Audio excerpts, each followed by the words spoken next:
7 Unbelievers Who Positively Impacted God's Work by A. Jane Sabes. A. Jane Sabes, Ph.D., is a former principal of Newbold College of Higher Education, Bracknell, England. She is a certified chaplain residing in Oklahoma, United States. In his inaugural speech on January 20, 1989, U.S. President George Bush set forth an ideal for humankind. Quote, "To make kinder the face of the nation and gentler the face of the world," end quote. Yet today, we hear of unprovoked hostility towards Asians and blacks. We hear of anti-Semitic attacks on Jewish synagogues, homes, and businesses. We hear of domestic terrorism targeting schools, shops, and cinemas. Societies are violently divided over who should lead their countries, and heated debates swirl around immigration. Whether to open wide the door to those in desperate political and economic situations, or build an impenetrable wall, impossible to breach. I have recently begun asking myself, what is the source, the beginning of this quote-unquote us versus them thinking? True.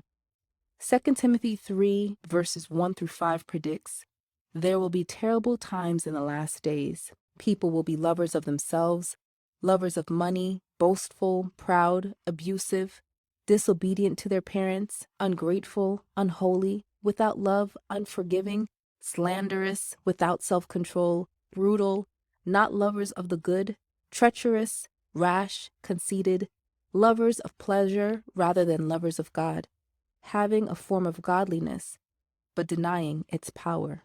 End quote.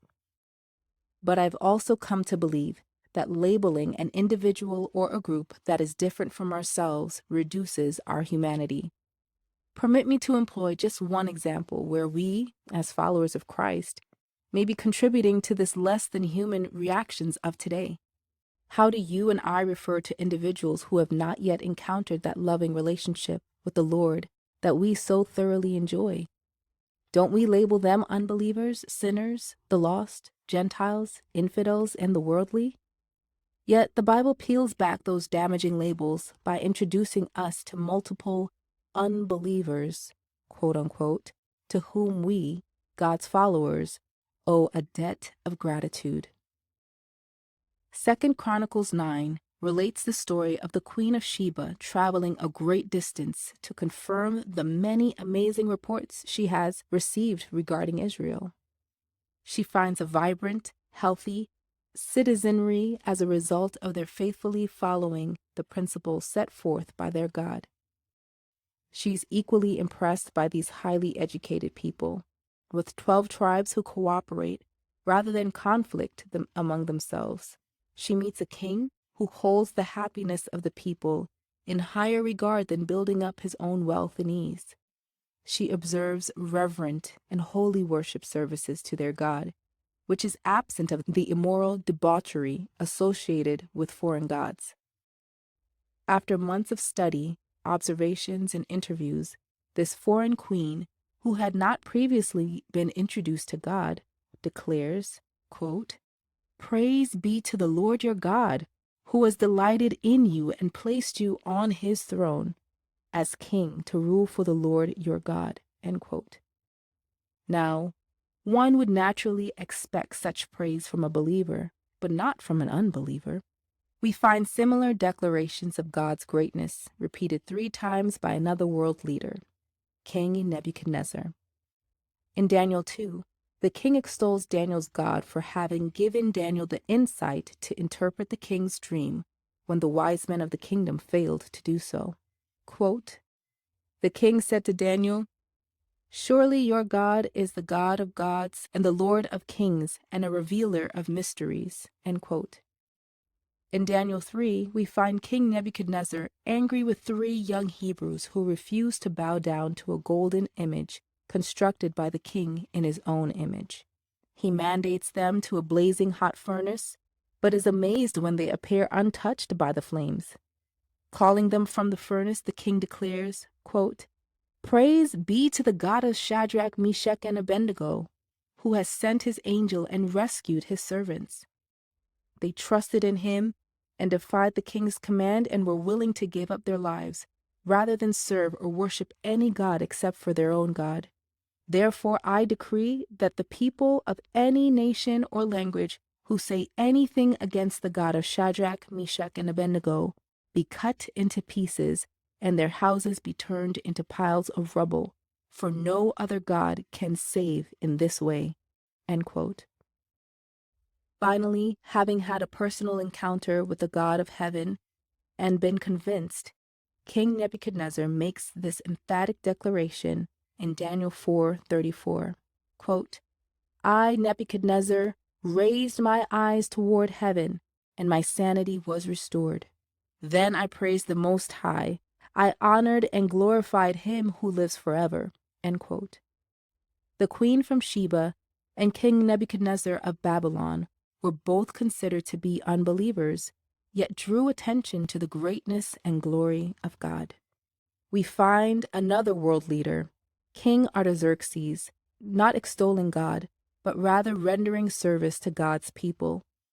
The story is recorded in Nehemiah 2. Jerusalem was in rubble. Nehemiah, a trusted member of the palace staff, explains to the king how Jerusalem, the sacred city of God, needed to be restored, and no one was stepping forward to undertake the massive project. A discussion ensues, and the king grants Nehemiah a leave of absence so that he can kickstart Jerusalem's restoration. The king not only grants Nehemiah an extended leave of absence, but also offers timber from his personal forest for the reconstruction effort, a military escort, and letters to the leaders of foreign nations through which Nehemiah must pass to reach his destination. But is this responsibility of guarding God's work left to the rich and powerful? Consider Elijah being instructed to seek housing from a Gentile, the widow of Zarephath. The prophet was escaping those angered by his prayer to seal up heaven's rains until the nation came to conviction of their sins and turned from their destructive and offensive ways.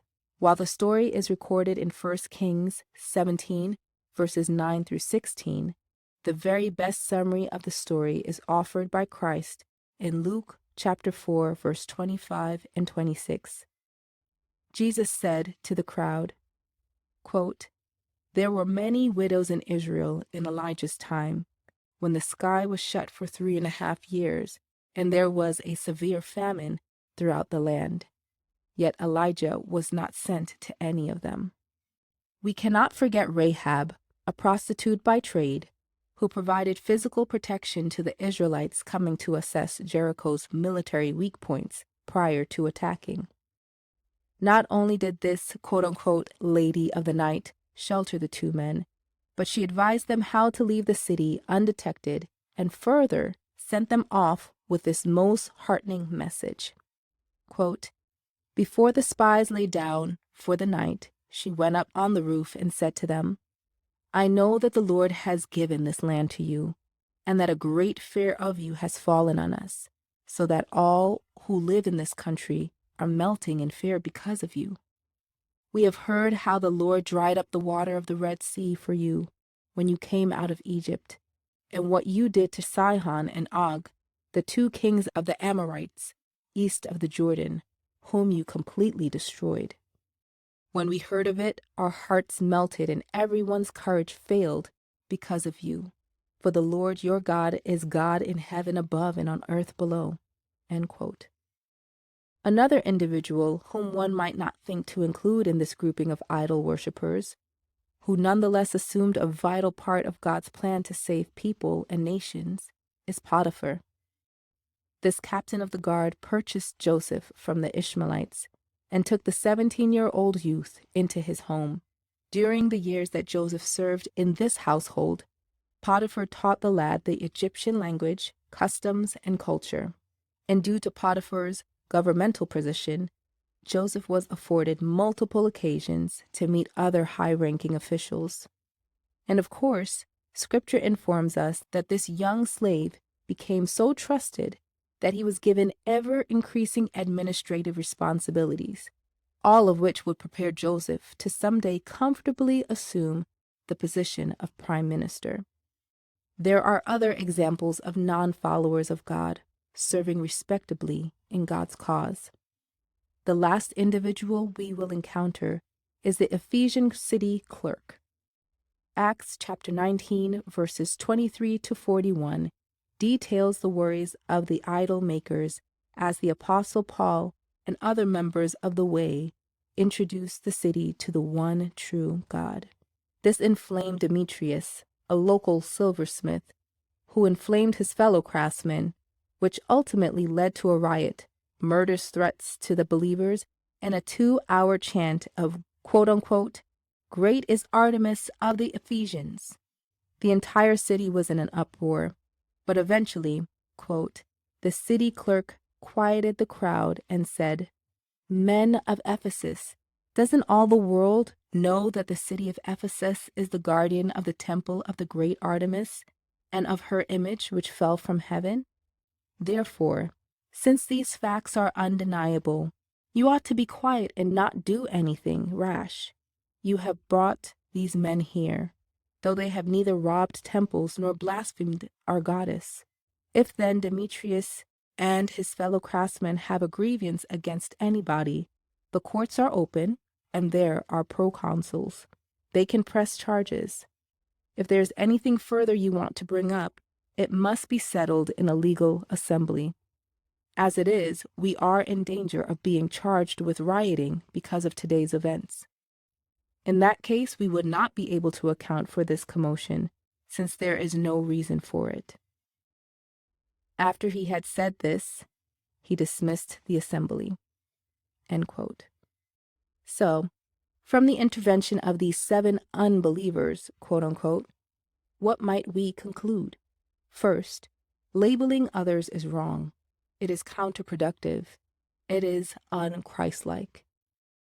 We do not know the hearts of others, nor are we aware of how God might use them to further his work, and in the process, gain their own salvation. Second, the Apostle Paul reveals to us the reality that Satan is tirelessly working to hold back unbelievers from advancing in faith. So our prayers on behalf of the least likely are crucial.